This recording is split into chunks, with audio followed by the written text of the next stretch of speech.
Hi all, welcome to Mandramratham.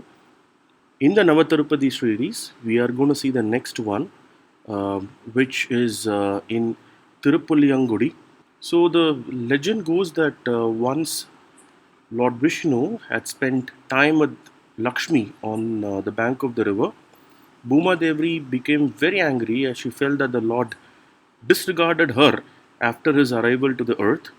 So she left the earth and went to the underworld. As Bhuma Devi went to the underworld, the earth became extremely dark and dry. The Devas went and prayed to Lord Vishnu. They prayed for the restoration of life and light on earth. Lord Vishnu, accompanied by Lakshmi, went to the underworld and they pacified Bhuma Devi and appeared to everyone with both the concerts after that. As the Lord saved the earth, which is Bhumi, pacifying Bhuma Devi, he was called as Bhumi Balagar. Another history goes that once at the Himalayas, a rishi and his consort were playing in disguise of a deer. Indra, without knowing that, he actually killed the male deer with his Vajrayuta. As he killed the rishi, he got into Brahmahati dosha. As per the advice of Guru, Indra came here and he is said to have prayed to the Lord Bhumi Balan, bathed in the holy water, and he was relieved of the Brahmahati dosha. The elated Indra is said to have performed a great yajna or a big puja rather.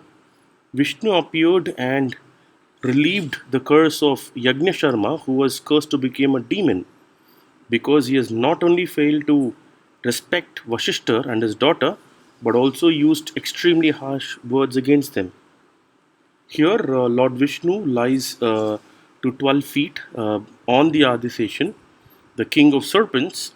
The holy feet of Lord Vishnu can be seen only through the window while we are circumambulating the Mulasthanam.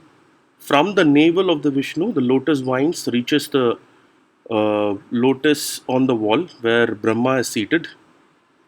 For anointing Vishnu with oil, 250 liters of oil is pretty much used here, which is really a huge one. Lakshmi and Bhuma Devi are seated at Lord Vishnu's feet in a very big posture. So there are prayers which are actually done over here for those who are actually seeking a boon for a child, and this temple is very closely related to Buddha or Mercury, which we say Wednesday in English. Anyone who is worshipping this temple do get great intellectual powers, rather. Their intellectual sharpness increases. That is what it has been told in this temple. It is believed that the temple is built during the Pandya period, enhanced more during the Vijayanagara period. The Vimana is called as Bhadasara Vimana. The temple is open between 7 to 6 with maybe an hour for lunch. It is just 4.2 kilometers from Sri Vaikuntham on the way from Tiruchendur to Tirunelveli. Also, there is a detailed map shared in the description for your reference. Please do visit and looking forward to see you in the next video. Thank you and subscribe to Mandramratham.